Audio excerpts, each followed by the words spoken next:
Hello, my name is Cybill Sixpence, and in this episode of Disconnected, we're going to go to the Nethers, we're going to build a bee farm, and we're going to build a farmer's house. Let's get started!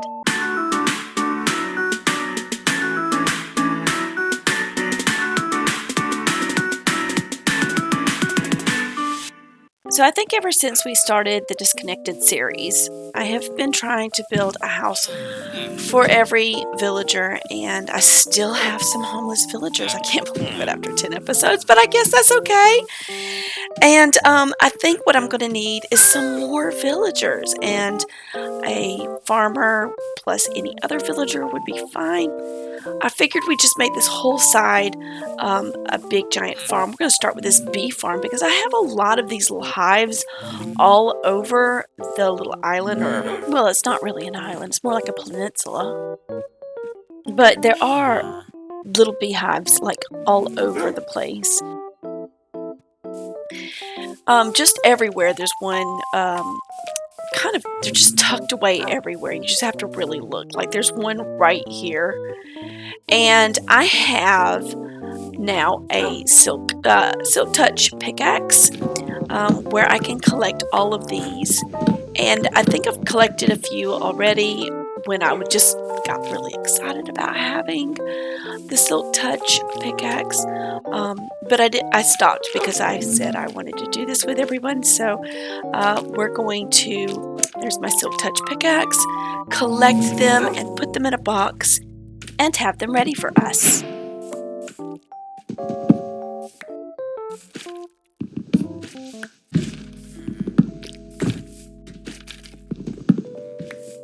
It's going to be automated, so we've got to build in some redstone contraptions to go along with it. So, but you know what else I'm excited about? Having a silk touch axe and going after ancient debris. I do believe we left one in the Nethers, but we're going to get a lot of TNT and we're going to head down to the Nethers. And I don't really do a whole lot with gunpowder, but over the episodes I have collected quite a bit. So I am going to make a bunch of TNT, and we're going to go inside the Nethers, and we're going to grab that ancient debris, see how many more we can find while we're down there. I'm not going to make a whole episode out of it this time, maybe next time, but definitely grab that ancient debris. Just going to go ahead and restart the day so that we can go to the Nethers bright and early in the morning, have the whole day. Not that it matters in the Nethers, but... Alright, this time I'm not taking my dog because we learned our lesson last time. Bye-bye! Alright, in we go.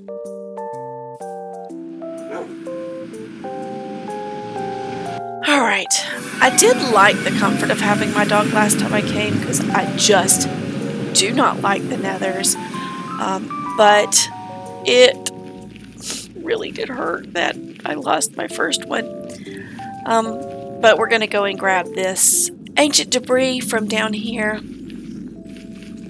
and maybe set up some TNT and blow up a bit of space and see if we can find any ancient debris. It's my understanding that it takes around 4 scraps and 4 gold to make an ingot. I don't know that I'm going to try that this time. We're going to experiment with that on the next episode. Really what I want to do at this moment is I've been waiting for the silk touch pickaxe so I could bring it home. I love how, I have a little bit of a neutral ally here with me because that little piggy killed my dog. And there's another one around here somewhere. These little babies, though, they're a pill.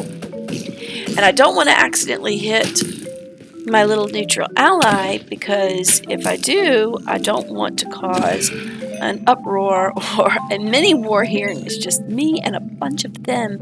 So I want to avoid accidentally hitting these piglins.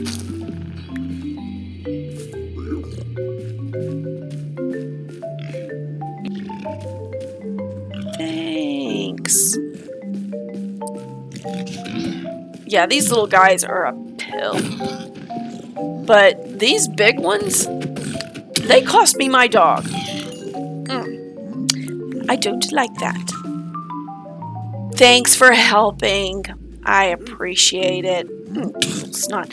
I don't want to accidentally hit the piglin because I don't need that on me. I don't need that kind of attack. If I could just get them to run away. Alright, here is my little stairwell. Not very far from the door. I've got me some real quick because I don't want them to follow me. I don't have anything to distract them. And there it is, my little prize. Now, with my TNT, I brought some pressure plates and some redstone. I don't really want to die in the Nethers either, so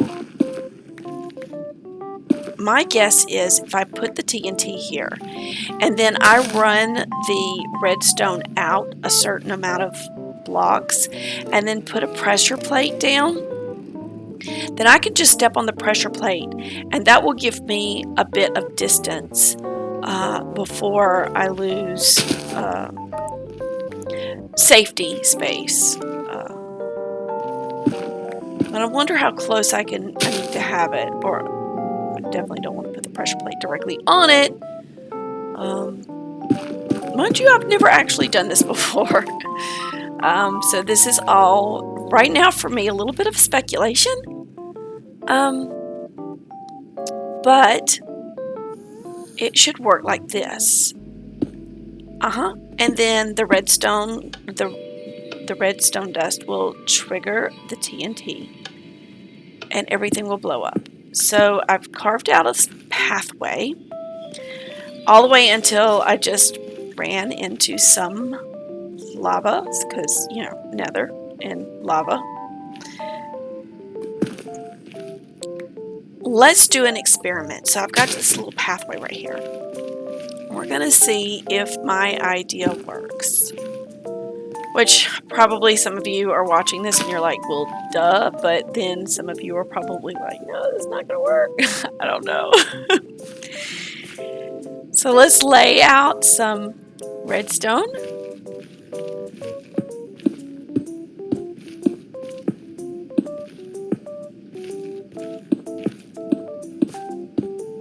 And my little pressure plate right here.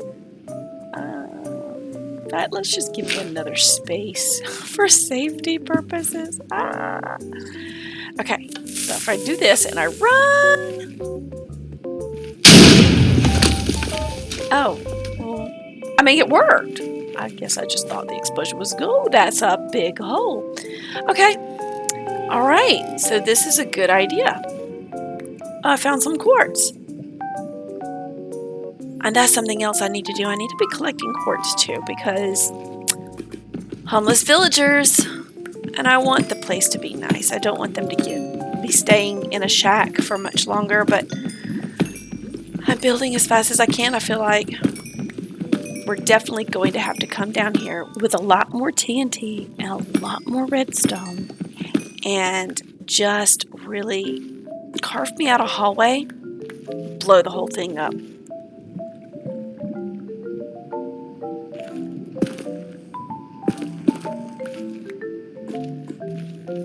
Okay, and I might as well just keep this because it didn't get hurt.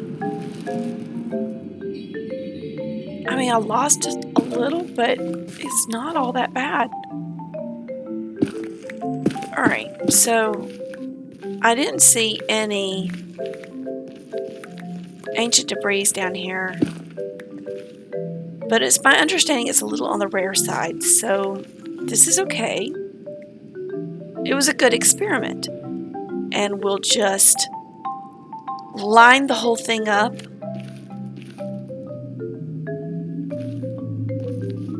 With these pressure plates. I think when I place those, though, I gotta be really careful because I don't want to accidentally trigger one off and I'm not ready.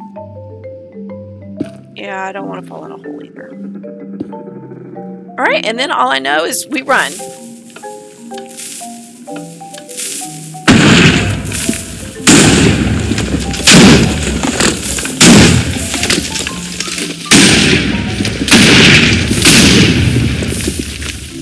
Alright, let's see what that did. Alright. Lots of lava in here. The question is not about the lava, but look at what I found. Yes! Wow, it takes a long time to mine these things. I don't think I have ever actually mined ancient debris on a vanilla server because I either bought them or got the scraps off of auction houses that were offered through multiplayer services, or even the chests that they have, townies. You could just buy what you want, right? So, and even if you did go and mine some, most multiplayer servers would have special enchantments that increased what you did, or had special pickaxes that made this a whole lot easier. So this is new. Not bad. I think I got a grand total of 7. That's enough to do one item. But that's okay. That's okay. See, we know it works. We know how to do this now. And we can come back on the next episode and we can just go to town with it. See what we can find. See what we can do. But I got what I came for. So I got some quartz. I have some ancient debris. And now we're going to go back to the house. I think I have everything I need to make the bee farm. I definitely have the redstone. I think we're going to have to get some cobble and make some observers, and we're going to have to make some dispensers. And I think overall I've got enough of everything to make the bee farm. So, well, I don't need to have the boat. I can just walk across because golden ice boots. Well, let's go ahead and make that bee farm.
Isn't it cute? I went ahead and put out the bees and then just used dirt, a temporary block, so that I could go ahead and get those honeycombs for the walls. in the build, and I think it turned out super cute. The yellow and the pink are really sweet together. I probably will come back in and add some pots and some hanging flowers and everything, but that's the gist of it. So I've got my beehives built into the wall, and they'll just go directly into the barrels. So one of the things that I did notice when I was recording is this tree is just in the way, and we can put up a different tree, or at least put it in a different place. I have lots of flowers in my chests anyway. We probably need to get some bushes out here and just pretty up this little corner right here so that we can see it as we're coming in with our boats or our Frostwalker boots, and that way we can see work that we have done. Okay, so these trees that have like hidden limbs,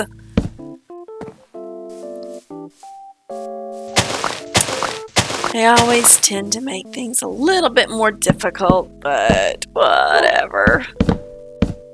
We'll just go ahead and take it down. Oh, I should have just gotten another axe before I started doing that, because I am not going to do this all the way down. Let's just go and find us a pickaxe. So I think I find myself taking this little path right here between these two builds. We may just put the road there, the walk path in that space, because I'm not finding that my habit of walking is this way. And you know, it is closer to my house anyway, so we will probably just default the pathway in between the leather worker's house and the bee farm, and that'll just have a flow of the town. That should take care of the leaves up there now, so we will come back in later, not right now. We'll plant some more flowers. I mean, we can move a tree here, but we'll put some decorations in this little bitty corner of the peninsula.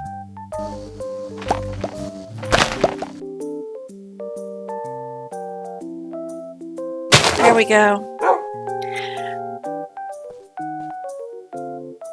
I don't even know why I'm collecting all of these trees, because I have so many saplings already, but I have to think about what it was like when I was first starting out, and I wish I had. So we have to appreciate what we have and pick up everything we can, because we may need them later. I have to think about what I just said, because it either makes me sound like a hoarder or it makes me sound like a builder.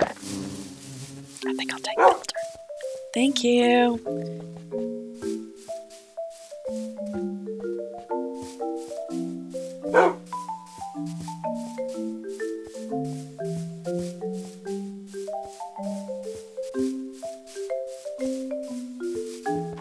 Oh, we have a lot of trees to cut down right here. Flowers to move. But I think this would do really well, because then you could put like a fisherman, and they could like stay in the same house, much like how the librarians stay in the same house, and just put enough beds for everyone. Alright, so that should take care of all my drops. We're going to have a lot more by the time we chop down all of these trees. So let's get started.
Well, that came out quite charming. I love how the cherry trees just add to the floral look of the house. And there is enough food for me, definitely. But more important, there's carrots in there. So maybe we can start seeing some babies running around here. We can move those out, give them jobs, which of course will continue to improve our town.